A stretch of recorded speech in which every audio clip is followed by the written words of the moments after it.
Welcome back, ladies and gentlemen. The MLG Pro League Season 1 Finals live here from Columbus, Ohio. Myself and Mr. X in the booth for Denial versus Prophecy. Denial went 2-0 up in the series map. Prof just winning the CTF Biolab in an overtime.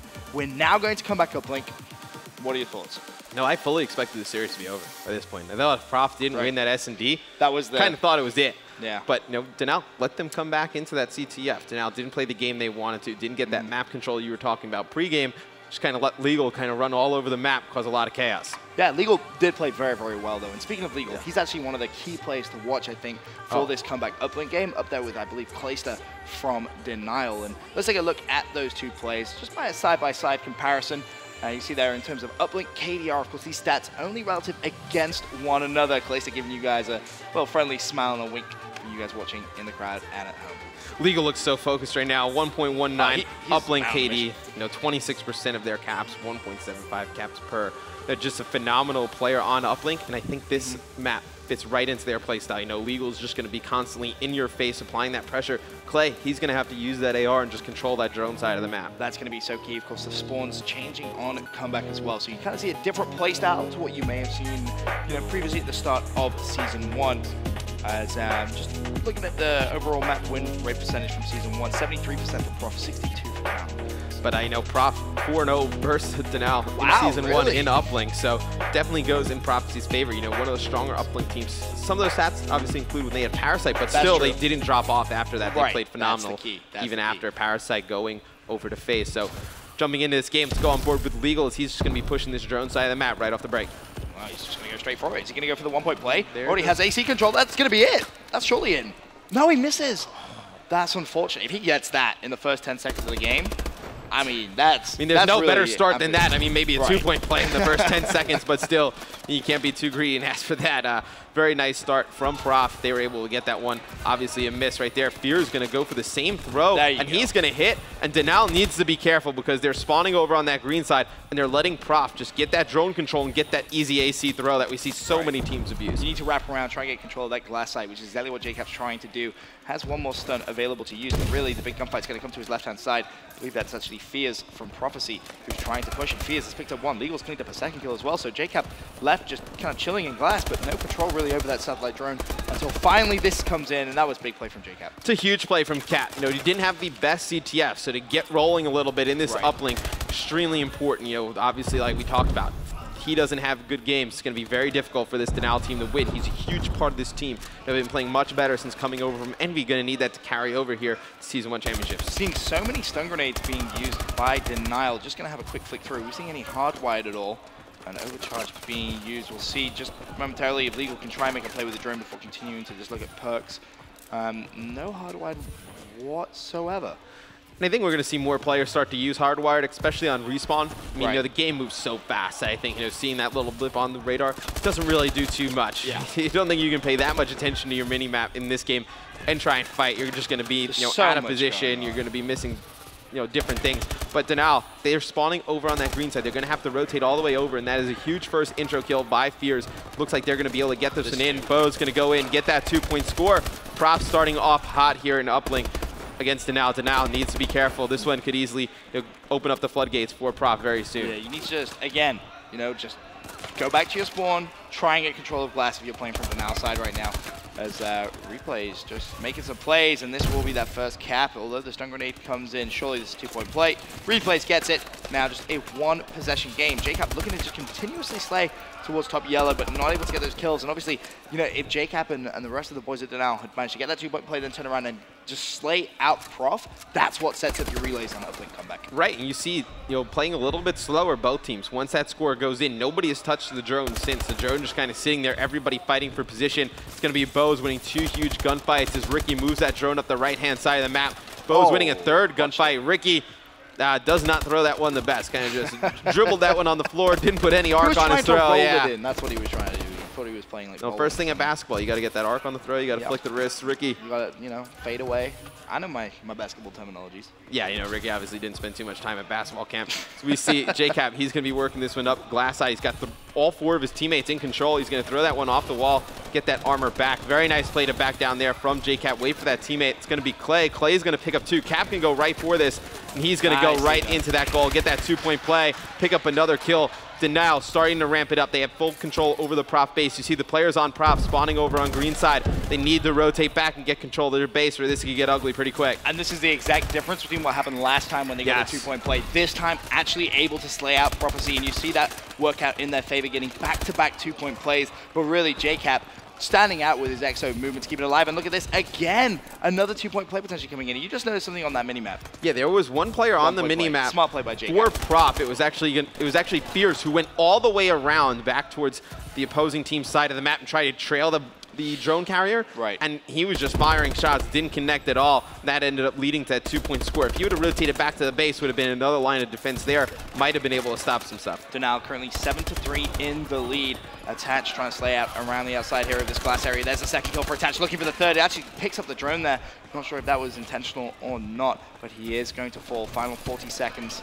And Denial, as I said, in full control now of this game. It looked like such a good start for Prof. His replay is just slaying machine right now, it seems. Started off really promising for Prophecy. I mean, they could have had that 1-point score at the beginning from Legal. Obviously, missed the one from Ricky, but other than that, the start was pretty good. They were able to get those 3 points pretty quick, but then they just let Denial take full control over the map.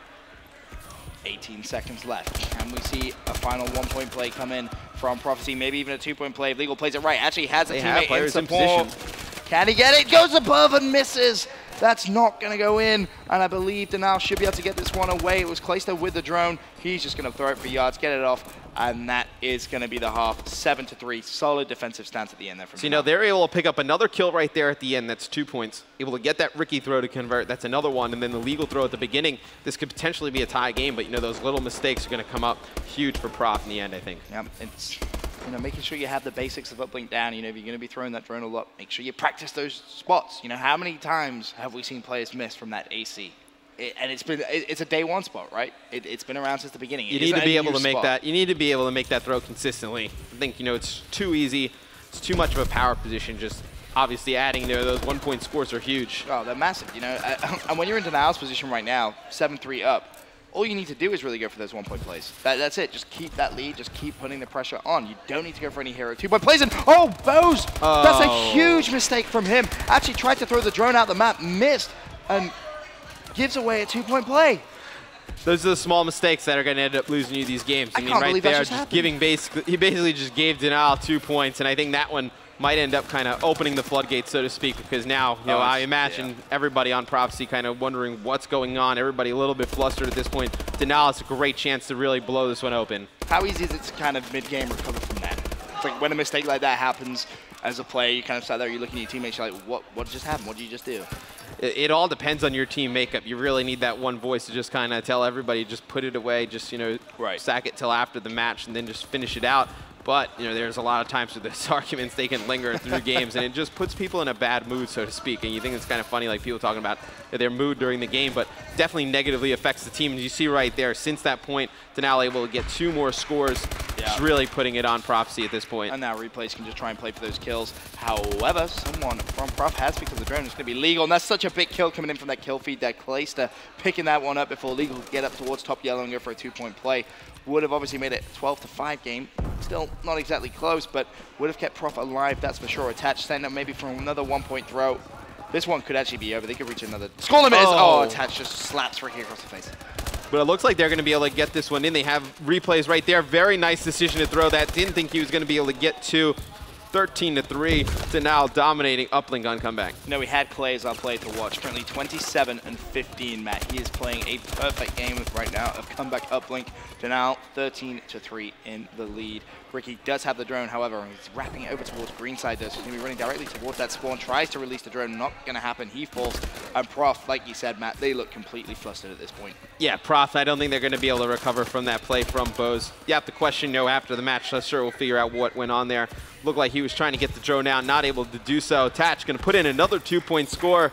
To now, they're going to go up 15-3. I would be shocked if they gave this one away, Ben. I think it's almost possible. Yeah, just not going to happen. When you look at momentum as well, as Clayster picks up 2 replays, gets a kill as well. The Denial team just firing on all cylinders at this point. JCap with the drone. He's going to look at trying and add a little bit more insult to injury. If he can try it for a 2-point play, they're going to be getting closer to that 10-point score limit. 17-3 now. Yeah, it's over. I think they'll probably hit that score limit. You see everybody from Prof spawning on that green side of the map. They really have 2 options. They can rotate back their base. They can maybe go all the way around, try and get that drone control off the break, but Attach already has drone. He's going to put that one in. We are 1 score away from this one being, mathematically called. 19-3. JCap with the drone again. He's going to go for that 1-point play. Connects, and that is that. And that is a serious statement as well from Denial when it comes to this map and game type. They are setting the mood here on Comeback Uplink. And if I'm some of the other pros watching this game, I'm looking at it thinking, all right, Denial can't take them lightly when it comes to Comeback. Now, that was a very close game. Some mistakes by Prof in the first half. Kind of left it, could have been a tie, obviously went in Denial's favor, and then I think, once that play happened, try and play the drone didn't get played, and then they were able to get that 2-point play. Prof never able to fully recover from that moment. Yeah, that's unfortunate for them, but congratulations, of course, to Denial. They'll be advancing on for a run, potentially through the losers bracket. Prof, however, are going to be eliminated from the Season 1 finals, and I'm actually curious to see what our analysts have to say about that one. We have Maven joined by Sender from Rise. Let's take a look. All right, thank you, Ben and Mr. X. I'm joined by Sender. How you doing, bud? Doing pretty good. How about you? Fantastic. I enjoyed some Chipotle. It was delicious. But let's talk through that one. I disappeared for like 5 minutes. I came back, and I saw the score of the game 1. Tell me what went right for Denial there, because they absolutely ran away with it. Pretty much. They held glass control the entire first side and just kept the momentum going, consistently pushing their base and just getting the 2-point plays. Then on the second side, I think it really started when Embos messed up that throw off the map, and Denial capitalized, and after that, they just pretty much spawn trapped green and just kept relaying the ball. All right, well, let's go through the let's actually go through the hard point, the game 1, which was, what was it, 250 retreat, to 80, which ended up being a retreat. And what I guess what was Denial doing right there? I think it was what Attach dropped the 40 bomb, I believe, in the first game. What was going right there for Denial? They were just outslaying the hell out of their opponent. Yeah, that's what it looked like. Yeah. Attach had 40, and the rest of his team all had 30+. They were just playing really well. Replay was going big in the hill consistently. He only died like 20 times, and he's consistently the hill player for Denial. So if you have your hill player only dropping 20 deaths, it's huge. All right, and then looking at the game 2, I think it was what? Prof won the first round, and then 6 straight out of Denial. Who was the key player for Denial in that one, and what was going right? After the first round, they just started playing comfortable. I think they tried to play a little bit too aggressive the first round, and then they just kind of adapted really fast. They started playing a lot more for picks. Clayster went on like a 7-kill streak with a snipe and just getting a couple easy kills. And JCap playing pretty well too. I'm pretty sure they both dropped like 8 kills. And then when we talk about the CTF, that was really the only close one, and it was very close. That was the one that went to overtime, the one that Propsy was able to take over. But really, that was all about Denial. They controlled that one pretty much from game 1 and throughout, outside of the CTF. Really impressive stuff from them, and I'm looking forward to see what they can do in the rest of this tournament. Now, we are going to have a quick commercial break. We'll be back with an interview with, I believe, Clayster, and then some more Call of Duty action.